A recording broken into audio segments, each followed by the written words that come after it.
সেদিন অর্জুন দ্রৌপদীকে বিবাহ করে নিয়ে এলেন।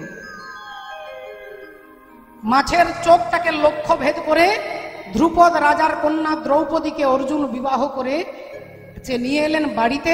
মা কুন্তী দেবী পিছন ফিরে মশলা বাটছিলেন। অর্জুন তো সরাসরি বলতে পারে না, তাই অর্জুন বলছেন, মা দেখো আজকে ভিক্ষাতে কি এনেছি। আর কুন্তী দেবী না দেখে, না শুনে, না বুঝে তিনি বলে ফেললেন, বাবা তুই যা এনেছিস আজকে 5 জনে মিলে সমান ভাগে ভাগ করে নি। অর্জুন বললেন, মা ও মা একবার দেখো না কি এনেছি। তিনি তো আর বলতে পারছেন না যে আমি আমার স্ত্রীকে এনেছি, একবার দেখো না। মা বললেন, ওরে বাবা বললাম তো আমার শরীরটা ভালো নেই, আমার কিছু লাগবে না, যা এনেছিস 5 ভাগে সমান ভাগে ভাগ করে নি। অর্জুন আরেকবার বলবেন, 3 বারের বেশি বলবেন না। মা আরেকবার দেখো, বারবার বলছি দেখো কি এনেছিস। মা বললেন, ওরে বাবা আমি দেখতে পারবো না, বললাম যা বললাম তাই কর, 5 জনে মিলে ভাগ করে নে। যেই বলেছে অমনি অর্জুন দ্রৌপদীর হাতটা ছেড়ে দিয়ে বললেন, দ্রৌপদী আজ থেকে তুমি একা আমার স্ত্রী নও, আজ থেকে আমাদের 5 জনের স্ত্রী হবে তুমি। অর্জুন এ কথা যেই বলেছে হতভম্ব হয়ে গেছে রাজা যুধিষ্ঠির। তিনি বললেন, ভাই এ তুই কি বলছিস? একজন নারীর 5 জন স্বামী? আরে বাবা মা না দেখে না জেনে বলে ফেলেছে। অর্জুন বললেন, মা না দেখে বলেছে, কিন্তু মায়ের আদেশ তো হয়েছে, যা এনেছিস ভাগ করে নে। তাই আজ থেকে দ্রৌপদী সবার ভাবে সমান অধিকার, এই 5 জনের স্ত্রী হবে দ্রৌপদী। না অর্জুন তুমি ভুল করছো ভাই, এটা হতে পারে না। অর্জুন বললেন, দাদা মা যখন বলে দিয়েছে এটাই হবে। এইবার 2 ভাইয়ের মধ্যে তর্ক হচ্ছে, আর অমনি পেছন থেকে কে এসে দাঁড়ালেন? অন্তর্যামী শ্রী গোবিন্দ অন্তরে জানিয়া, অন্তর্যামী শ্রী গোবিন্দ অন্তরে জানিয়া, অন্তর্যামী শ্রী গোবিন্দ অন্তরে জানিয়া। যুধিষ্ঠির সম্মুখেতে দাঁড়ালো আসিয়া, যুধিষ্ঠির সম্মুখেতে দাঁড়ালো আসিয়া, যুধিষ্ঠির সম্মুখেতে দাঁড়ালো আসিয়া। যুধিষ্ঠির বললেন, কৃষ্ণ দেখো তো এই ঘটনা, ভাই বিয়ে করে এনেছে, মা না দেখে বলে দিয়েছে 5 জনে মিলে ভাগ করে নিতে। এবার তুমি বলো কৃষ্ণ এটা কি হতে পারে? ভগবান একটু চোখটা বন্ধ করে নিলেন, আর চোখটা বন্ধ করার কিছুক্ষণ পরে চোখ খুলে তাকিয়ে বললেন, সবাই অধীর আগ্রহে তার তাকিয়ে আছে ভগবান কি সিদ্ধান্ত দেবে, ভগবানের সংবিধান কি বলবে, সবাই তাকিয়ে আছে ভগবানের দিকে। আর ভগবান মিষ্টি হেসে বললেন, অর্জুন তুমি যা বলেছ তাহাই সত্য, আজ থেকে দ্রৌপদী তোমাদের 5 জনের স্ত্রী হবে। যুধিষ্ঠির বললেন, এটা কি করে হবে? বলে, এটা হতো না, কিন্তু মায়ের কলম ভগবানও মুছে দিতে পারবেন না। মায়ের কলম ভগবানও মুছে দিতে পারবেন না। মায়ের আশীর্বাদ, সন্তানকে যে আশীর্বাদ করবে ভগবানের কলম সেটা মুছে দিয়ে মায়ের কলমটাকে সত্যি করতে হবে। কিন্তু আপনাকে জানতে হবে মা কাকে বলে। মা কাকে বলে? মা যদি মনে করে যে ছেলেকে জন্ম দিলাম, স্কুলে ভর্তি করে দিলাম, এমন পড়াশোনা করালাম যাতে চাকরি পাবার জন্য ছেলে সারা জীবন ছুটলো, চাকরির জন্য পড়ালাম, টাকা রোজগারের মেশিন তৈরি করলাম, ছেলে টাকা রোজগার করবে, সংসার চালাবে, এ যদি চিন্তা ভাবনা থাকে, সেই মাকে ত্যাগ করলে শাস্ত্র তাকে অপরাধ বলবে না। রামচন্দ্রের ভাই ভরত তার মাকে 14 বছর মা বলে ডাকেননি। কৈকেয়ী দেবীকে 14 বছর মা বলে ডাকেননি। কেন? বলে তার মা ভগবানকে ঘর থেকে তাড়িয়ে দিয়েছিল। বলে বাবাকে ত্যাগ করেছিলেন ছোট্ট প্রহ্লাদ, দাদাকে ত্যাগ করেছিলেন বিভীষণ। গুরু যদি এমন হয়, বলে গুরুকেও ত্যাগ করা যায়। বলি রাজা তার গুরু শুক্রাচার্যকে ত্যাগ করেছিলেন। ধর্মের জন্য সব ত্যাগ করা যায়। এই জন্য ভগবান অর্জুনকে বলেছেন, সর্বধর্ম পরিত্যাজ্যং মামেকং শরণং ব্রজ। আগে আমাকে দেখো, আমাকে জানো অর্জুন। ধর্ম কাকে বলে? বলে আগে ধর্ম রে পরে ধর্ম রে, আগে ধর্ম রে পরে ধর্ম রে, আগে ধর্ম রে পরে ধর্ম রে, আগে ধর্ম রে। আচ্ছা মায়েরা মনে মনে বলে দেখুন, ধর্ম ধর্ম ধর্ম ধর্ম ধর্ম ধর্ম, মকে ধরতে বলছেন। ধর্ম ম দিয়ে কি হয়? বলে ম দিয়ে মন্দির, ম দিয়ে মাধব, ম দিয়ে মদন মোহন, ম দিয়ে মন। যে কোনো একটা মকে ধরতে বলছে। মদন মোহনকে ধরুন, মুরলীধরকে ধরুন, নিজের মনকে কন্ট্রোল করুন, যে কোনো একটা মকে ধরো, ধর মরে। আমরা বললাম আমরা কলির জীব। এখন 3 বছরের ছেলে মকে ধরে। 3 বছরের ছেলে খাবার খাবে না যতক্ষণ হাতে মোবাইল না দেবে। হাতে মোবাইল না দিলে ছেলে খাবে না। তাহলে ছেলে মদ ধরেছে, মদ দিয়ে মোবাইল। ছেলে আরেকটু বড় হবে, তারপরেই ধরবে মদের বোতল। ছেলে আরেকটু বড় হবে, তারপরেই তার 4 মোটর সাইকেল। তারপরে মোটর সাইকেলের পেছনে একটা মহিলা বসে থাকবে। ছোট থেকে বড় পর্যন্ত মদ ধরছে, আর আপনি মদ ধরার কথা বলছেন আমাদের। বলেন আমি বলেছি ধর মরে। আলে আগে ধর মরে, পরে ধর মরে। আগে ধর মরে পরে ধর মরে, আগে ধর মরে পরে ধর মরে, আগে ধর মরে,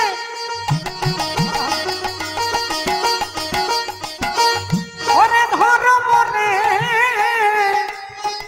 আগে ধর মরে, পরে ধর মরে। আগে ধর মরে পরে ধর মরে, ওরে আগে ধর মরে পরে ধর মরে, একবার হরি হরি হরি বলে। আগে ধর মরে পরে ধর মরে, হরি হরি হরি বলে।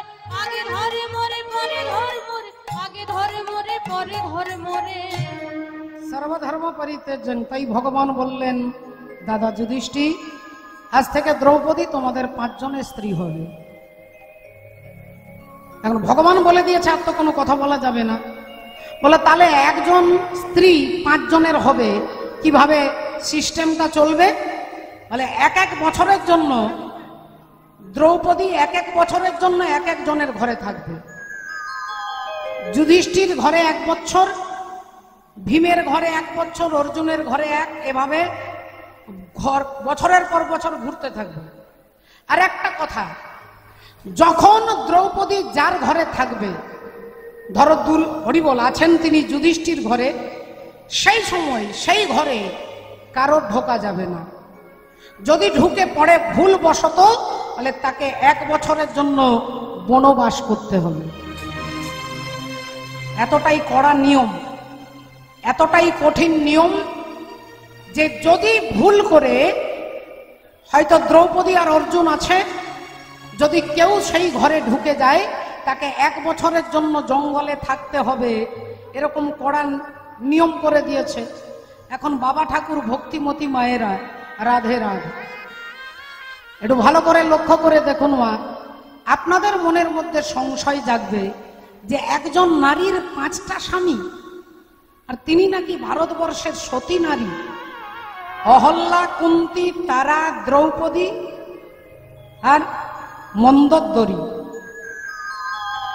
এই যে 5 জনের, যে 5 পঞ্চসতী, সকালবেলায় ঘুম থেকে উঠে যদি কেউ এই 5 জনের নাম শুধু স্মরণ করেন, আপনার সৌভাগ্য বৃদ্ধি হবে, স্বামী কল্যাণ হবে। এই 5 জনের নাম চিন্তা করলে, তাহলে সেই দ্রৌপদীর 5টা স্বামী, আপনি ভাবছেন দ্রৌপদী 5টা স্বামী, বলে আপনারও 5টা স্বামী, আপনারও 5টা স্বামী, আমারও 5টা স্বামী। আর সেই 5টা তত্ত্ব কি না? ক্ষিতি, অপ, তেজ, মরুত, বোম। ক্ষিতি মানে মাটি, অপ মানে জল।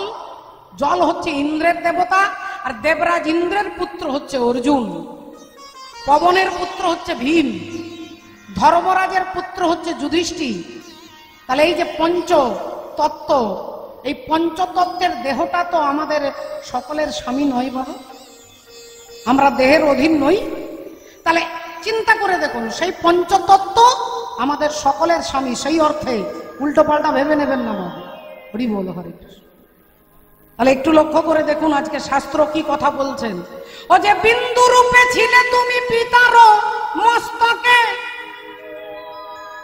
আমার আগে জন্ম আমার মায়ের কাছে নয়, আগে আমার বাবার কাছে জন্ম হয়েছে। আমি আগে বাবার কাছে ছিলাম, তারপরে মায়ের কাছে গেছি। তত্ত্বদর্শী মহাজন এটাই বলছে। ও যে বিন্দু রূপে ছিলে তুমি পিতার মস্তকে, আর কামাবেশে প্রবেশ করেছ এই মাতৃ জঠরেতে।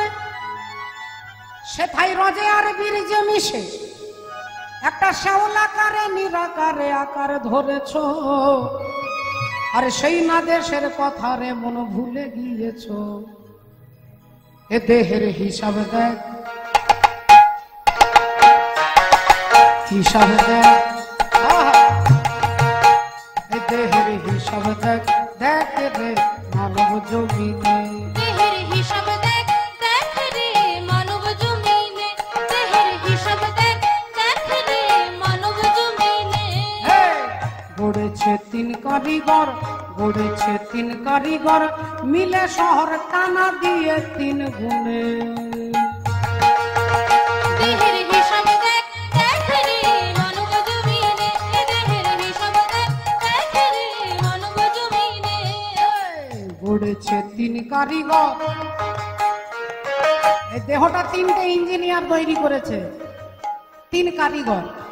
এক হচ্ছে মা, এক হচ্ছে বাবা, আর এক হচ্ছে পরমাত্মা হরি। তাই বলছেন গড়েছে তিন কারিগর, মিলে শহর টানা দিয়ে তিন গুণে। দেহের হিসাব দেখ, দেখ রে মানব জমিনে। দেহের হিসাব দেখ, দেখ রে মানব জমিনে। তাহলে দেহটার একটা হিসাব আছে মা। আমরা টাকা পয়সার হিসেব করি, কোথায় কত টাকা রাখলাম, কোথায় কত টাকা রাখতে হবে, তার একটা হিসেব আমরা করে নিই। এই দেহটার একটা হিসেব আছে, আর এই হিসেবটা জানতে গেলে আপনাকে জানতে হবে কার কাছে কতটা পেয়েছি। বাবার কাছে 4, মায়ের কাছে 4, আর ভগবানের কাছে 10। যোগ করলে কত হবে মা?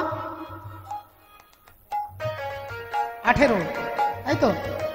বাবার 4, মায়ের 4, আর ভগবানের 10, 18। 18টা মোকাম দিয়ে আমাদের দেহটা তৈরি হয়েছে। চূড়া মধ্যে চূড়ামণি ব্রহ্ম পাশে স্থিতি, পাঠ মধ্যে মহাবিষ্ণু করেন বসতি, চক্ষুতে শ্রী কালাচাঁদ করিতেছে ধ্যান, নাসিকাতে নিত্যানন্দ করে মধুপান, কর্ণেতে চৈতন্য গোসাই হয়ে সাবধান, মুখেতে ভদ্রাক্ষ বসি 32 যোগান, জিহ্বাতে নারদমুনি বাজাই কন্দল, জিহ্বার নিচে বসে নদী গয়া গঙ্গা জল, আল জিহ্বায় সরস্বতী, বামেতে শ্রীরাম, কণ্ঠেতে শ্রীকানাই, বাহুতে বলরাম, হস্তেতে শ্রী গোবিন্দ দান অধিপতি, সপ্তদ্বীপে জগন্নাথ করেন বসতি, নাভিমূলে ব্রহ্মা সদা করিতেছে লীলা, লিঙ্গে মহাদেব বসি লয়ে চন্দ্রকলা, গুজ্জ দ্বারে বসিয়াছে নাড়ুয়া গোপাল, কামিনীর সঙ্গে কেলি বড়ই রসাল, হাঁটুতে শক্তির স্থিতি বসুমতি পায়, 18 মোকাম তত্ত্ব শোনো সমুদায়, এই সব তত্ত্ব কথা যেই জন জানে, নরলোকে তুচ্ছ তারে দেবলোকে মানে। হরি বল। দেখ রে মানব জমিনে। দেহের হিসাব দেখ, দেখ রে মানব জমিনে। প্রথম মাসে দেহ ছিল শুক্র শোণিতময়, আর 2 মাসে খড়কুড়া অস্থির উদয়। 2 মাসে খড়কুড়া অস্থির উদয়। 2 মাসে খড়কুড়া অস্থির উদয়। আবার 3-তে তৃতীয় মস্তক জন্মায়, 4 মাসে তৈরি হলো হস্তপদ প্রায়। দেহের হিসাব দেখ, দেখ রে মানব জমিনে। দেহের হিসাব দেখ, দেখ রে মানব জমিনে। গড়েছে 3 কারিগর, গড়েছে 3 কারিগর, মিলে শহর টানা দিয়ে 3 গুণে। দেহের হিসাব দেখ, দেখ রে মানব জমিনে। দেহের হিসাব দেখ, দেখ রে মানব জমিনে। দেহের হিসাব দেখ, দেখ রে মানব জমিনে। দেহের হিসাব দেখ, দেখ রে মানব জমিনে। দেহের হিসাব দেখ, দেখ রে মানব জমিনে। দেহের হিসাব দেখ, দেখ রে মানব জমিনে। তাহলে 5 জনের স্ত্রী হলেন দ্রৌপদী। 1 বছর 1 জনের ঘরে থাকবে। সেই ঘরে যদি কেউ ভুল করে ঢুকে যায়, তাকে বনবাসে থাকতে হবে 1 বছর। একদিন দ্রৌপদী যুধিষ্ঠির ঘরে রয়েছেন, তারা কথাবার্তা বলছেন, আর এদিকে একজন ব্রাহ্মণ ছুটতে ছুটতে আসছে, অর্জুন বাঁচাও, বাঁচাও অর্জুন। অর্জুন বাইরে দাঁড়িয়েছিলেন, ব্রাহ্মণ এসে হাঁপাচ্ছে, অর্জুন বাঁচা। কি হয়েছে, কি হয়েছে বলবেন তো? ব্রাহ্মণ বললেন, অর্জুন আমার একটা সাধের ধেনু গাভী, আর সেই গাভী মাতাটাকে একটা বাঘ টানতে টানতে নিয়ে চলে যাচ্ছে। আমার গরুটাকে, আমার গাভীটাকে বাঁচাও অর্জুন। আমি ব্রাহ্মণ তোমাকে আশীর্বাদ করব, তুমি আমার ওই গাভী মাতাটাকে বাঁচাও বাঁচাও বাঁচাও। অর্জুন বললেন এক্ষুনি যাচ্ছি, এক্ষুনি যাবো আপনার গাভী মাতাকে বাঁচাতে, কিন্তু আমার যে হাতের ধনুর্বাণ সে তো ঘরের ভেতরে রয়ে গেছে, আর ঘরের ভেতরে আছে দাদা যুধিষ্ঠির আর দ্রৌপদী। কড়া নিয়ম আছে, সেই ঘরে ঢোকা যাবে না। এখন ঘরে ঢুকলে 1 বছরের জন্য বনে থাকতে হবে, আর যদি না ঢুকি তাহলে ধনুর্বাণ পাবো না, আর ধনুর্বাণ না পেলে ব্রাহ্মণের গাভী অকালে মারা যাবে। অর্জুন দাঁড়িয়ে দাঁড়িয়ে চিন্তা করছে, ব্রাহ্মণ বলছে বাঁচাও, আর দেরি করো না অর্জুন। অমনি অর্জুন কোনো চিন্তা ভাবনা না করে সোজা ভেতরে ঢুকলেন, আর ঢুকে ধনুর্বাণ নিয়ে ওই বাঘটাকে হত্যা করে গাভী মাতাকে সুরক্ষিতভাবে ব্রাহ্মণের হাতে তুলে দিয়ে অর্জুন এলেন দাদা যুধিষ্ঠির কাছে। দাদা গো, ও দাদা, আমি চলে যাই, আমি চলে যাই, আমি চলে যাই। যুধিষ্ঠির বললেন ভাই তুই কোথাও যাবি না, তুই যাবি না, তুই ধর্ম রক্ষা করবার জন্য তুই এই ঘরে ঢুকেছিস। অর্জুন বললেন দাদা নিয়ম নিয়ম, নিয়মকে ভঙ্গ করা অপরাধ, সংবিধানকে অমান্য করা অপরাধ।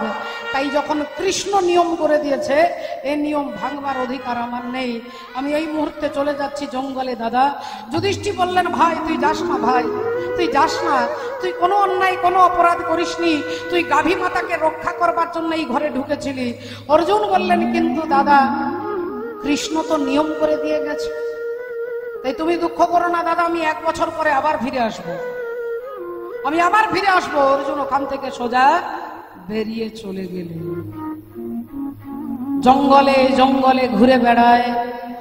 চুল বড় বড় হয়ে গেছে, হাতের নখ বড় বড় হয়ে গেছে, দাড়ি গোপ বড় বড় হয়ে গেছে, একটা মলিন বস্ত্র পরে আছে, নোংরা হয়ে গেছে জামা কাপড়। জঙ্গলে গঙ্গলে ঘুরেছে, গাছের তলায় থেকেছে, কখনো গাছের পাতা কখনো ফল খেয়ে অর্জুন থাকে। সেই অর্জুনকে দেখলেই চেনা যাবে না। প্রায় 6 মাস সময় পেরিয়ে গেছে। একদিন ক্লান্ত অর্জুন গাছের তলায় হাতের ওপরে মাথাটা রেখে শুয়ে আছে। আর তিনি যে কখন হাঁটতে হাঁটতে হাঁটতে মণিপুর রাজ্যে চলে এসেছে অর্জুন জানে না। আর মণিপুরের রাজা হচ্ছে চিত্রভানু। সেই চিত্রভানু রাজার একমাত্র মেয়ে, যার নাম হচ্ছে চিত্রাঙ্গদা। বাবার কোনো ছেলে নেই বলে ওই মেয়েটাকেই ছেলের মতো সাজিয়ে রাখতেন, রাজকুমারের পোশাক পরিয়ে রাখতেন, ধুতি পাঞ্জাবি পরে থাকতো, কোমরে একটা সুন্দর ওড়না দিয়ে বাঁধা থাকতো, মাথায় চুলটাকে খোঁপা করে ওপরে তুলে, আর রাজকুমারের মতো মাথায় মুকুট পরে থাকতো, কোমরে তলোয়ার, ধনুর্বাণ চালাতে জানে, তলোয়ার চালাতে জানে, বিভিন্ন অস্ত্রে বিভিন্ন শাস্ত্রে তিনি পারদর্শিনী। তিনি হচ্ছেন মা চিত্রাঙ্গদা। আর এই চিত্রাঙ্গদা ঘোড়ার উপরে চেপে আজকে টকবক করে ছুটতে ছুটতে ঘোড়া যাচ্ছে, ঘোড়া যাচ্ছে, রাধে রাধে। আর এদিকে যোগীর বেশেতে অর্জুন এসে, যোগীর বেশেতে অর্জুন এসে, ওগো যোগীর বেশেতে অর্জুন এসেছে, যোগীর বেশেতে অর্জুন এসেছে, ওকে ধুলাই ধূসরিত অঙ্গ, ধুলাই ধূসরিত অঙ্গ, ধুলাই যে করে আমি ভেবে না পাই, অর্জুনের হলো সংশয়, কি যে করি আমি ভেবে নাহি পাই, অর্জুনের হলো সংশয়। সে তো গাছের তলায় শুয়ে থাকে, গাছের তলায় শুয়ে থাকে, ওগো দেখলে চেনা যাবে না তাকে, গাছের তলায় শুয়ে থাকে, দেখলে তাকে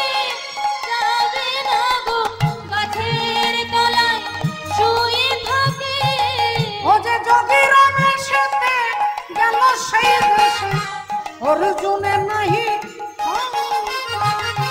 যোগীর বেশেতে গেল সেই দেশে অর্জুনের সংসার। অর্জুন গাছের তলায় বসে আছে, ক্লান্ত দেহ, অবসন্ন দেহ, খুব ঘুম পাচ্ছে, হাতের ওপরে মাথাটা রেখে ঘুমোচ্ছে। কিন্তু তিনি ভুলে গেছে জঙ্গলে যে গাছের তলায় শুয়েছে সেই রাস্তার ওপারে পা রেখেছে, এপারে মাথা রেখে শুয়ে আছেন। আর মা চিত্রাঙ্গদা ঘোড়ার পিঠে চেপে রাজ্য দর্শন করতে যাচ্ছেন।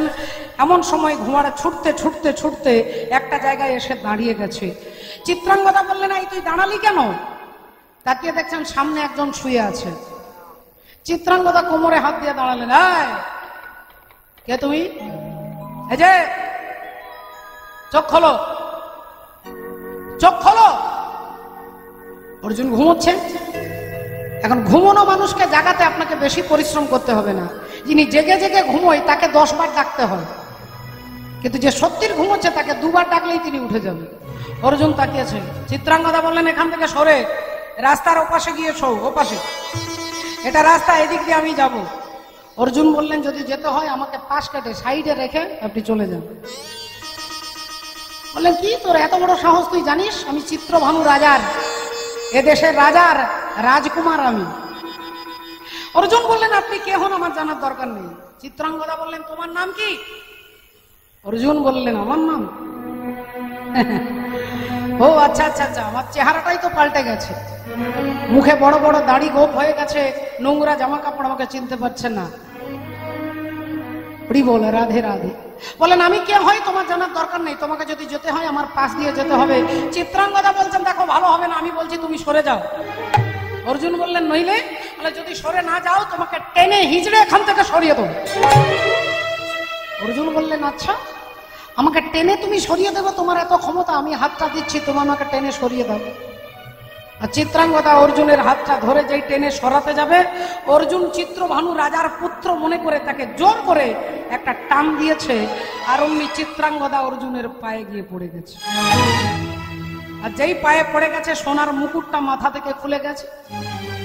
আর মুকুটটা যেই মাথা থেকে খুলে গেছে, মাথার চুলগুলো লম্বা লম্বা, এত বড় বড় চুল, সুন্দর দেখতে। অর্জুন একটু বিব্রত হয়ে গেলেন। কে তুমি? কে তুমি? তুমি তুমি রাজকুমার, অথচ তোমাকে মনে হচ্ছে তুমি রাজকুমারী? বললেন, হ্যাঁ আমি চিত্রভানু রাজার কন্যা, আমার নাম হলো চিত্রাঙ্গদা। এবার বলো তুমি কে? অর্জুন বললেন, আমি তৃতীয় পাণ্ডব অর্জুন। আর যেই বলেছে অর্জুন, অমনি মা চিত্রাঙ্গদার কি আনন্দ, আপনি অর্জুন? আমি ছোটবেলা থেকে আমার মায়ের মুখে আপনার নাম শুনতে শুনতে আমি বড় হয়েছি। ছোটবেলা থেকে আমার মায়ের মুখে আপনার কাছে গল্প শুনতাম। রাত্রিবেলায় মায়ের কোলে যখন শুতাম, মা আমাকে আপনার কথা বলতেন, আপনার কথা বলতেন। আপনি সেই অর্জুন? আহা! চিত্রাঙ্গদা বললেন, তাহলে আমি চিত্রভানু রাজার কন্যা হয়ে আপনাকে প্রেম নিবেদন করছি, আপনি আমাকে বিবাহ করুন, আপনি আমাকে গ্রহণ করুন। রাধে রাধে। এ কথা যেই বলেছেন, বাবা ঠাকুর ভক্তিমতী মায়েরা একটু ভালো করে লক্ষ্য করে দেখুন। ভালোবাসার ভালো লাগা দুটো একই ব্যাপার নয় বাবা। ভালো লাগে কখন না, দেখলে ভালো লাগে, দেখার পরে ভালো লাগবে। কিন্তু ভালোবাসা তাহলে দেখার দরকার হয় না। ভগবানকে আপনারা ভালোবাসেন, এর মানে এই নয় যে ভগবানকে আপনারা কাছে থেকে দেখেছেন, যদিও অনেকে হয়তো দেখে থাকতে পারেন। কিন্তু ভগবানকে যখন ভালোবাসবো তখন দেখার দরকার নেই, ভগবানের নাম শুনলেই ভালোবাসা উৎপন্ন হয়। আর এই ভালোবাসার জন্য এখন তো সর্বত্র ভালোবাসা, স্কুলে কলেজে রাস্তাঘাটে সর্বত্র প্রেম। এগুলো একটাও প্রেম নয় বাবা, এগুলো একটাও প্রেম নয়। রাধে রাধে। আজ থেকে 10 বছর আগে মেয়ের বিয়ে কি করে দেবেন মায়েরা বাবারা চিন্তা করতেন। এখন আপনাদেরকে কোনো চিন্তা করতে হবে না, মাত্র 10,000 টাকা খরচা করে একটা মোবাইল কিনে দিন, আপনাকে আর বিয়ে দিতে হবে না। হরি বল। রাধে। কিন্তু এই ভালোবাসাটা কতদিন লাস্টিং করবে এটা চিন্তার বিষয়। মোবাইল প্রেম তো, মোবাইল মানে চলমান, এক জায়গায় দাঁড়ায় না। তাই বিবাহের 2 বছর পরে তারপরে হরিবল ডিভোর্স, এটা প্রেম নয়। প্রেম কি রকম হবে? কটা রাত কাটিয়েছো জেগে, স্বপ্নের মিথ্যে যাবে গে,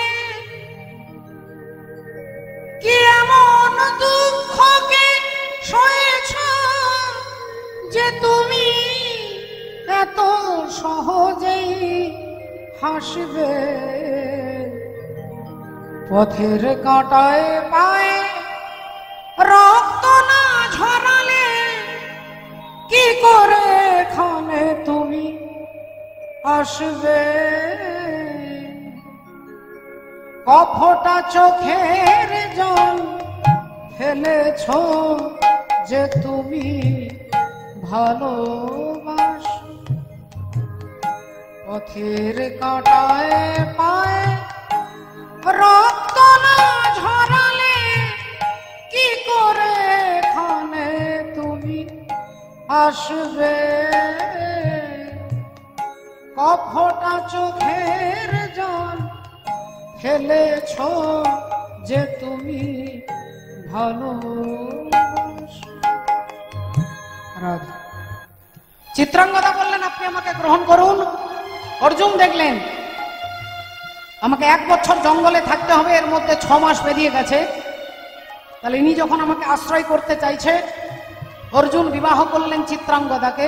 চিত্রাঙ্গদা অর্জুনকে নিয়ে গিয়ে বাড়িতে স্বামী যেভাবে যত্ন করে স্ত্রী সেইভাবে যত্ন করে। আর যত্ন করতে করতে, সেবা করতে করতে ওমা 2-3 মাস পেরিয়ে গেল। এইবার অর্জুন গুনে গুনে দেখছে আর বাকি আছে মাত্র কয়েকটা দিন, আর কয়েকটা দিন হলে 1 বছর হয়ে যাবে, আর 1 বছর হয়ে গেলে আমি দাদার কাছে চলে যাব। আমি দাদার কাছে চলে যাব। তাহলে দাদার কাছে যেতে আর কয়েকটা দিন বাকি আছে, এই কটা দিন আমি এখানে একটু থাকি, তারপরে চলে যাব। এই ভাবতে ভাবতে আর মাত্র কয়েকটা দিন বাকি। এমন সময় চিত্রাঙ্গদা ছুটে এসেছেন তার স্বামীকে বলবার জন্য। স্বামীকে বলতে এসেছে যে আমি তোমার সন্তানের মা হতে চলেছি। চিত্রাঙ্গদা বলতে এসেও তিনি বলতে পারলেন না।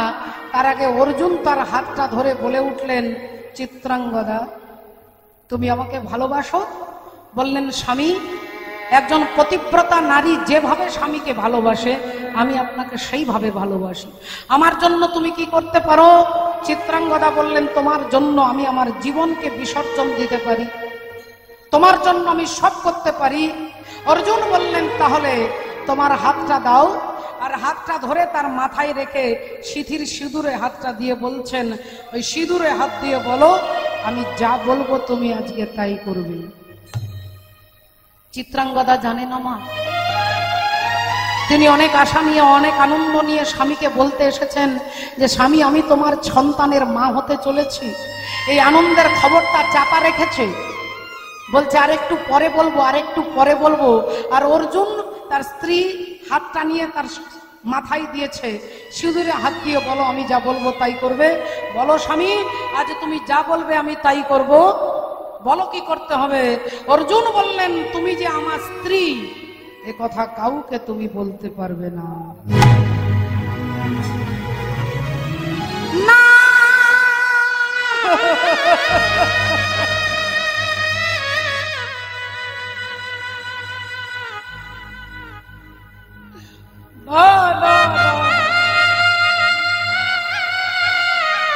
তুমি মাথার সিঁদুরে হাত দিয়ে প্রতিজ্ঞা করেছ, প্রতিজ্ঞা যদি ভঙ্গ করো তাহলে তোমাকে বিধবা হতে হবে। তোমাকে বিধবা হতে হবে মাথার সিঁদুরে হাত দিয়ে প্রতিজ্ঞা করে, যদি প্রতিজ্ঞা রক্ষা না করে তোমাকে বিধবা হতে হবে। তুমি কি চাও যে আমি মারা যাই?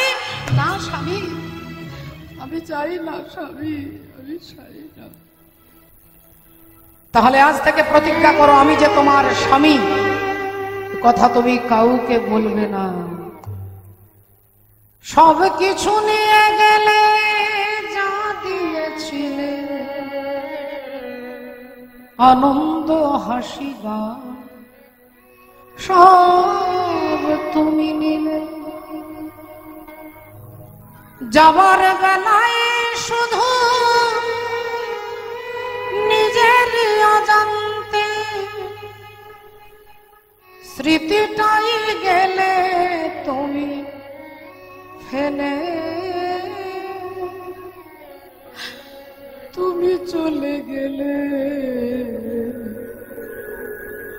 আমার বলো কিছু ছিল না, না গো আমার বলা কিছু ছিল না।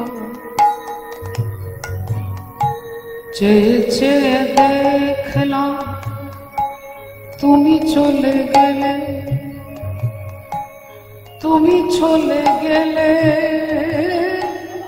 চেয়ে চেয়ে দেখলাম আমার বলা কিছু ছিল না গো আমার বল।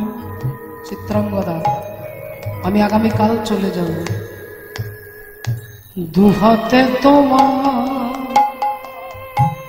এত কিছু ধরে গেল, ধরলো না শুধু এই স্মৃতিটা, রয়ে গেল শেষ দিন, রয়ে গেল সেদিনে প্রথম দেখার সেই তিথিটা। স্বামী, আমি যে তোমার সন্তানের মা হতে চলেছি, আমি সেই সন্তানকে কি বলবো? মনে মনে চিত্রাঙ্গদা চিন্তা করছে, আর তো স্বামীকে বলে কিছু লাভ নেই, আমি যে সন্তান সম্ভবা আর বলে কিছু লাভ নেই। কিন্তু আমার মনে একটাই প্রশ্ন, আমি আমার ছেলে যদি জিজ্ঞাসা করে আমার বাবাকে, আমি বলতে পারবো না, আমি বলতে পারবো না। অর্জুন চলে যাচ্ছেন চিত্রাঙ্গদাকে ছেড়ে। চিত্রাঙ্গদা অর্জুনের দিকে তাকিয়ে আছে, অপলক নেত্রে তার পায়ের দিকে তাকিয়ে আছে। দুহাতে তোমার এত কিছু ধরে গেল, ধরলো না শুধু এই স্মৃতিটা, রয়ে গেল শেষ দিন, রয়ে গেল সেদিনের প্রথম দেখার সেই তিথিটা। কথা থেকে কখন যে কি হয়ে গেল, সাজানো ফুলের বনে ঝড় বয়ে গেল, সে ঝড় থামার পরে পৃথিবী আধার, তবু গেছি দীপ গেছ জেলে, তুমি চলে গেলে আমার বলা কিছু ছিল না, না গো আমার বলা কিছু ছিল না। অর্জুন চলে গেলেন। চিত্রাঙ্গদা দেবী শত ব্যথা, শত দুঃখ, শত আঘাত বুকের মধ্যে নিয়ে একজন পতিব্রতা নারী স্বামীকে কথা দিয়েছেন, কেউ জানতে পারবে না যে এই সন্তানের বাবা অর্জুন। অর্জুন তো চলে এলেন, সেই ছোট্ট ছেলে জন্মগ্রহণ করল।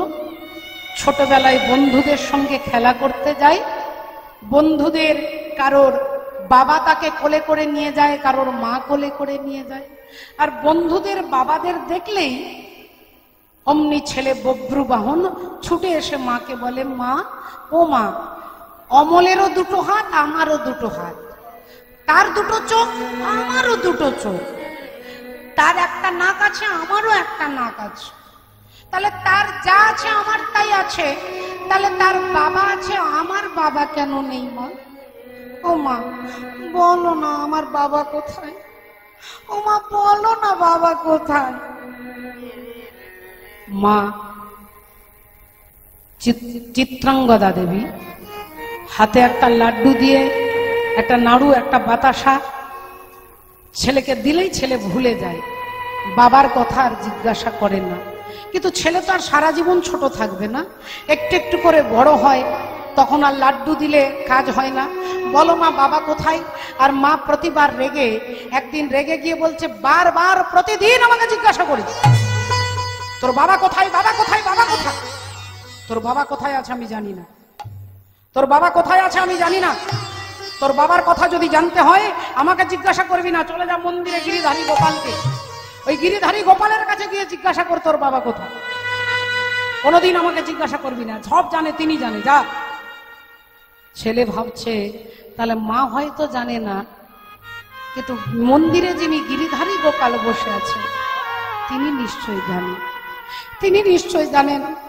প্রতিদিন ভগবানের কাছে গিয়ে কাঁদতে কাঁদতে বলে, ঠাকুর বলো না গো আমার বাবা কোথায়, আমি আমার বাবাকে দেখতে যাই, আমার বাবার কোলে চড়তে যাই, আমি আমার বাবাকে দেখতে যাই,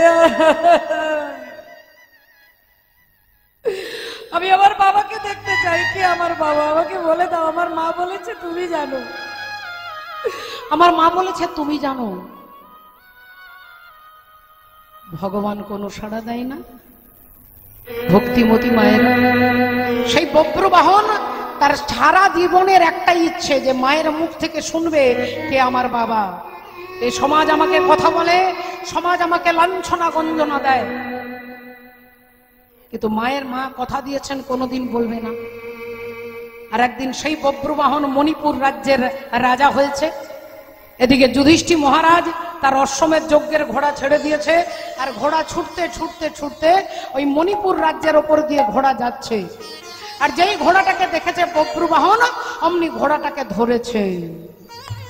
আর ঘোড়াটাকে যেই ধরেছে, এবার যে ঘোড়াটা ধরবে নিয়ম হচ্ছে তার সঙ্গে পঞ্চপাণ্ডবের যুদ্ধ হবে।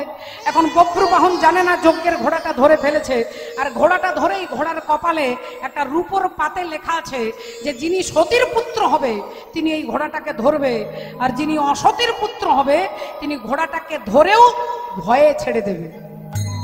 তাহলে বব্রবাহন বললেন, আমি তো অসতীর পুত্র নই, আমার মা সতী নারী, তাহলে এই ঘোড়াটাকে যখন ধরেছি আমি ছাড়বো না, আমি সোজা নিয়ে যাব আমার মায়ের কাছে, আমার মায়ের কাছে নিয়ে যাব। ঘোড়াটাকে ধরে টানতে টানতে এনে মা চিত্রাঙ্গদাকে ডাকছেন, মা, ও মা, মাগো দেখবে এসো, মা দেখবে এসো। মা চিত্রাঙ্গদা বেরিয়ে এসেছে। কি রে বাবা, কি হয়েছে? এই দেখো মা, এই দেখো এই ঘোড়াটা ধরেছি, খুব ভালো করেছিস, খুব ভালো করেছিস। তা হ্যাঁ রে বাবা, ঘোড়াটা পেলি কোথায়?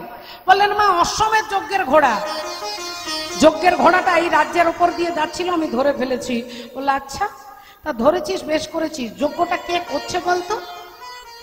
বললেন কে করছে লেখা আছে, লেখা আছে, যারা যারা যজ্ঞটা করছে তাদের নাম লেখা আছে। তা বলতো বাবা কে কে যুদ্ধ করছে, কাদের নাম লেখা আছে? অমনি বব্রবাহন চিৎকার করে বলে উঠলেন, এই তো রূপোর আরেকটা পাতে লেখা আছে যে এই অশ্বমেধ যজ্ঞ যিনি করছেন তিনি হচ্ছেন ধর্মরাজ যুধিষ্ঠির। তার নিচে লেখা আছে পবন পুত্র হরিবল, যার নাম হলো ভীম। 3 নম্বরে লেখা আছে তৃতীয় পাণ্ডব অর্জুন। আর যেই অর্জুন বলেছেন অমনি মা চিত্রাঙ্গদা দেবী চমকে উঠেছে। যেই চমকে উঠেছে অমনি বব্রবাহন বললেন, বলো মা, আমি যুধিষ্ঠির নাম বললাম তুমি ভয় পেলে না, আমি ভীমের নাম বললাম তুমি আটকে উঠলে না, আমি অর্জুনের নাম বলতেই তুমি কেঁপে উঠলে কেন? সত্যি করে বলো মা, তুমি কি অর্জুনকে চেনো? সত্যি করে বলো, অর্জুন কে? কে অর্জুন? অর্জুনের নাম বলতেই তুমি চমকে উঠলে, অর্জুনের নাম বলতে তুমি থমকে গেলে, অর্জুনের নাম বলতে তোমার কপাল দিয়ে দরদর করে ঘাম ঝরছে। সত্যি করে বলো, বলো মা, বলো, বলো কে অর্জুন, তোমাকে বলতে হবে, বলো মা, বলো বলো। আর মা অমনি চিৎকার করে বলে উঠলেন, ওরে বব্রু, তোর বাবার কথা আমি বলতে পারবো না। বব্রু বললেন, মা, আমি বললাম অর্জুন কে, আর তুমি বলছো আমি তোর বাবার কথা বলতে পারবো না। বলো মা, অর্জুন কি আমার বাবা? একবার বলো, একবার বলো মা। তোমার মুখ থেকে এই কথাটা শুনবার জন্য দীর্ঘকাল অপেক্ষায় বসে আছি। আমার তাপিত হৃদয়কে শীতল করো মা, প্রশ্নের বালুকা দিয়ে আমার দুরন্ত চিত্তকে চাপা দেওয়ার চেষ্টা করো না মা জননী। বলো মা, বলো বলো অর্জুনকে। চিত্রাঙ্গদা দেবী ওপরের দিকে তাকিয়ে ভগবানকে যেন বলছে, ঠাকুর আমি চাইনি, আমি বলতে চাইনি ঠাকুর, কিন্তু আমার জিহ্বা দিয়ে বেরিয়ে গেছে। সবুজ পাতাকে ছিঁড়ে ফেলেছ, ফুলেতে আগুন তুমি জ্বেলেছ, ফাগুনের সব কেড়ে নিয়েছ, স্মৃতিটুকু তার কেন কারণী, কি তার জবাব দেব যদি বলি আমি কি হেরেছি, তুমিও কি একটু হারনি, তুমিও কি একটু হারনি। তুমি অনেক যত্ন করে আমায় দুঃখ দিতে চেয়েছ, দিতে পারোনি, দিতে পারোনি, কি তার জবাব দেবে যদি বলি আমি কি হেরেছি, তুমিও কি একটু হারনি, তুমিও কি একটু হারনি।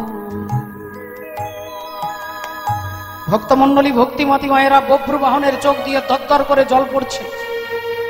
মাকে জিজ্ঞাসা করছে, বলো মা অর্জুনকে।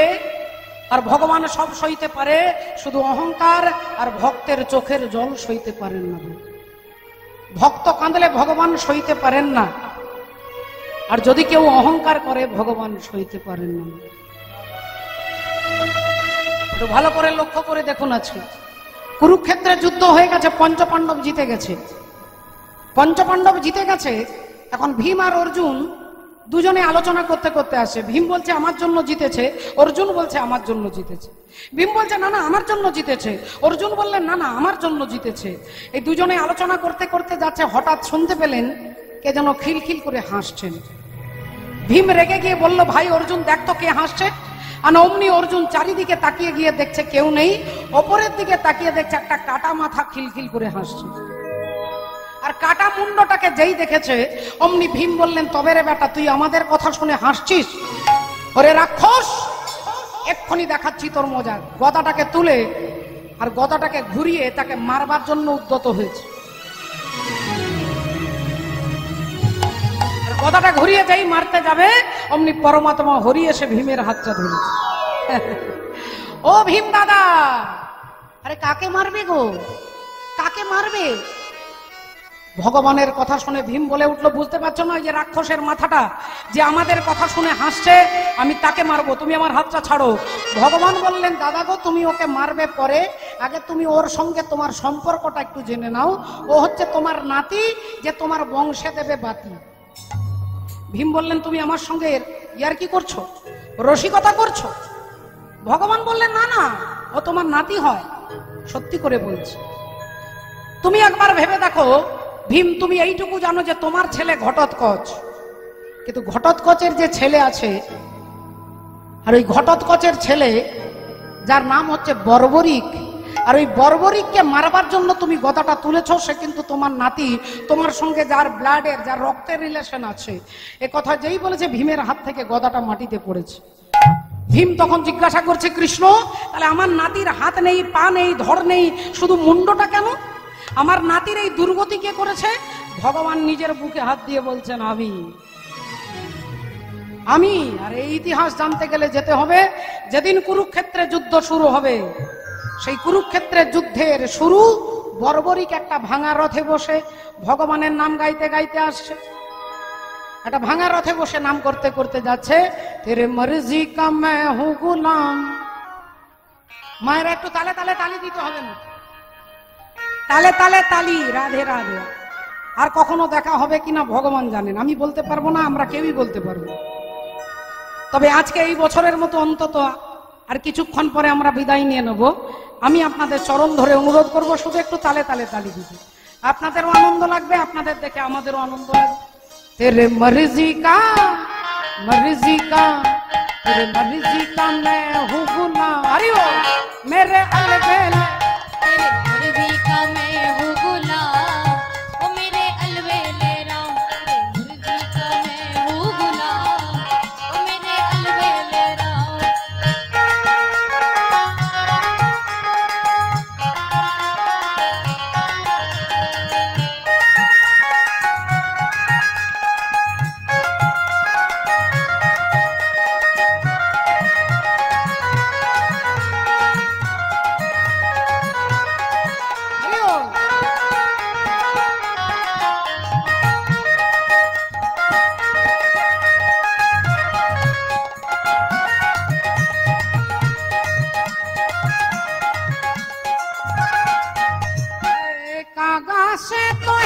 हंस बनाए, कागज से तो है हंस बनाए, कागज से तो है हंस बनाए, कागज से तो है हंस बनाए, कागज से तो है हंस बनाए। मिट जाए और रन की नाम मेरे अलबेले राम। ओ तेरे मर्जी का मैं हूँ गुलाम, ओ मेरे अलबेले राम।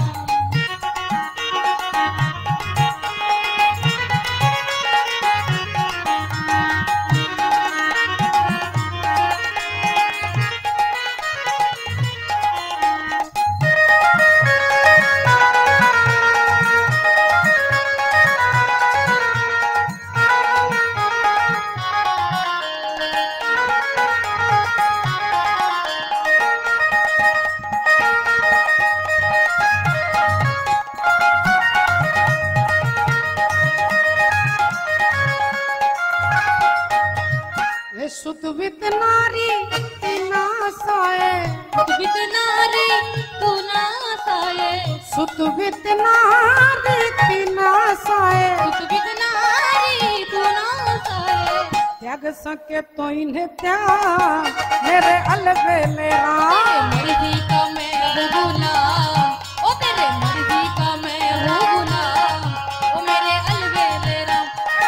अलबेले राम मेरे अलबेले राम, अलबेले राम मेरे अलबेले राम, अलबेले राम मेरे अलबेले राम। अलबेले राम मेरे अलबेले राम। तेरे मर्जी का मैं हूँ गुलाम मेरे अलबेले ओ राम। तेरे मर्जी का मैं हूँ गुलाम, ओ मेरे अलबेले राम। तेरे मर्जी का मैं हूँ गुलाम, ओ मेरे अलबेले राम। तेरे मर्जी का मैं हूँ गुलाम, उलूध्वनि हृदय अलबेले राम। तेरे मर्जी का मैं हूँ गुलाम, ओ मेरे अलबेले राम। तेरे मर्जी का मैं हूँ गुलाम, ओ मेरे अलबेले राम। এখন বর্বরিক ভাঙা রথে বসে ভগবানের নাম করতে করতে যাচ্ছেন। আর আপনারা সবাই জানেন যে হরি নামে হরি নামে, হরি নামে হরি নামে। ভগবান হরি এখন সামনে দাঁড়িয়েছে আর হাতটা এরকম করে বলে উঠলে, এই যে ছেলে, কি নাম গো তোমার? ঠাকুর, আমার নাম বর্বরিক। আচ্ছা, তুমি কোথায় যাচ্ছ? আগে দয়াময়, আমি কুরুক্ষেত্রের যুদ্ধে যাচ্ছি। কুরুক্ষেত্রের যুদ্ধে যাচ্ছ, ওখানে তোমার কে আছে? ওখানে কেউ আছে পরিচিত? বললেন হ্যাঁ, আমার দাদু আছে। কে তোমার দাদু? আমার দাদু হচ্ছে ভীম। ও, তুমি ভীমের নাতি? আজ্ঞে হ্যাঁ ঠাকুর। বললেন তাহলে তুমি নিশ্চয়ই পঞ্চ পাণ্ডবের দলে যোগদান করতে যাচ্ছ? বর্বরিক মাথা নেড়ে বললেন না না না না, আমার দাদু ভীম, কিন্তু আমি দাদু ভীমের দলে যাব না, আমি দুর্যোধনের দলে যোগদান করব। তাহলে দুর্যোধনের দলে যোগদান করবে কেন? তোমার দাদু ভীম, তুমি দাদুকে ছেড়ে দিয়ে দাদুর শত্রুর দলে যোগদান করবে কেন?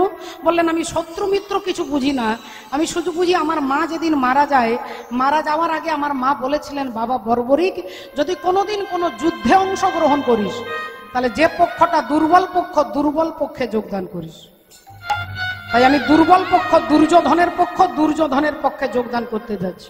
ভগবান বললেন, এই যে ছেলে, তোমার বুদ্ধি কিছু নেই, তুমি অবধ বালক, তুমি মূর্খ, তুমি মূঢ়, কিছু বোঝো না। দুর্যোধন দুর্বল নয়, দুর্যোধনের পক্ষে আছে 11 অক্ষহীনী সেনা, আর পঞ্চ পাণ্ডবের পক্ষে আছে 7 অক্ষহীনী সেনা। যাদের দলে 11 অক্ষহীনী আছে তাকে তুমি দুর্বল বলছো, আর পঞ্চ পাণ্ডবকে তুমি সবল বলছো। বর্বরিক বললেন, ঠাকুর, দুর্যোধনের পক্ষে 11 কেন, যদি 22ও থাকে তবু দুর্যোধন কখনো সবল নয়, আর পঞ্চ পাণ্ডবের পক্ষে যদি 1 জনও থাকে তবু পঞ্চ পাণ্ডব দুর্বল নয়। কেন? বলে পঞ্চ পাণ্ডবের পক্ষে তোমার দাদু ভীম আছে বলে। বললেন, না না, দাদু ভীমের জন্য নয়, অর্জুনের জন্য নয়, আমার দাদু পঞ্চ পাণ্ডবের পক্ষে তুমি আছো, আর যে পক্ষে তুমি আছো বলে তারা কি দুর্বল হতে পারে? তারা কি দুর্বল হতে পারে? তারা কি দুর্বল হতে পারে?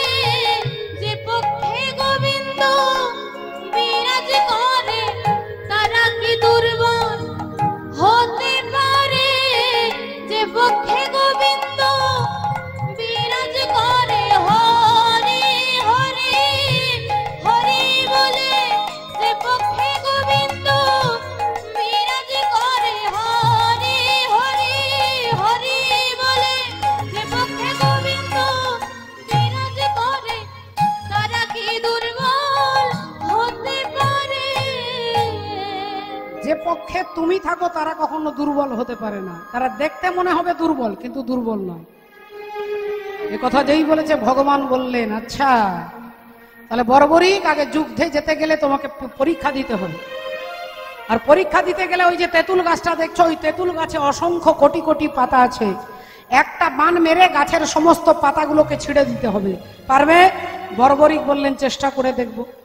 একটা তীর হাতে নিয়ে চোখ বন্ধ করে বর্বরিক ভগবানের চরণে ধ্যান করছে, আর ভগবান দেখলো বর্বরিকের চোখ বন্ধ, অমনি ছুটে গিয়ে গাছ থেকে 2টো পাতা তুলে নিয়েছে, একটা পাতা হাতে রেখেছেন, একটা পাতা চরণের তলায় রেখেছেন।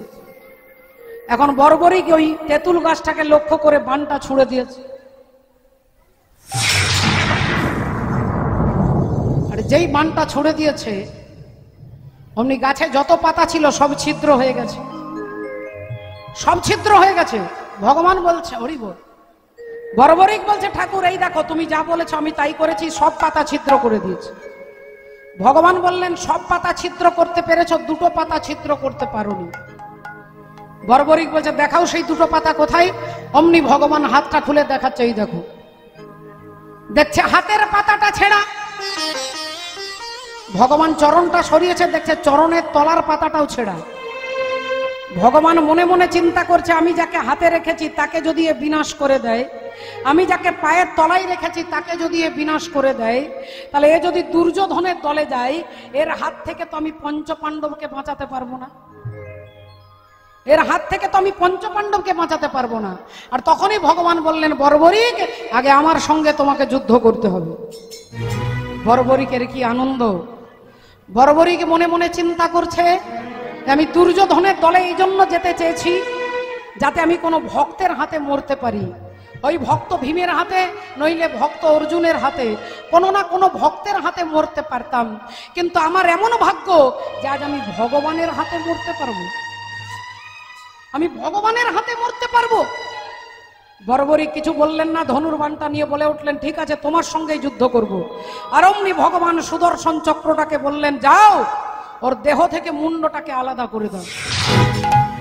বর্বরিকের মুন্ডটা কাটা হয়ে মাটিতে পড়ছে, আর কাটা মুন্ড বর্বরিকের বলছে, জয় জগন্নাথ জগন্নাথ জগন্নাথ, জয় জগন্নাথ, জয় জগন্নাথ জগন্নাথ জগন্নাথ, জয় জগন্নাথ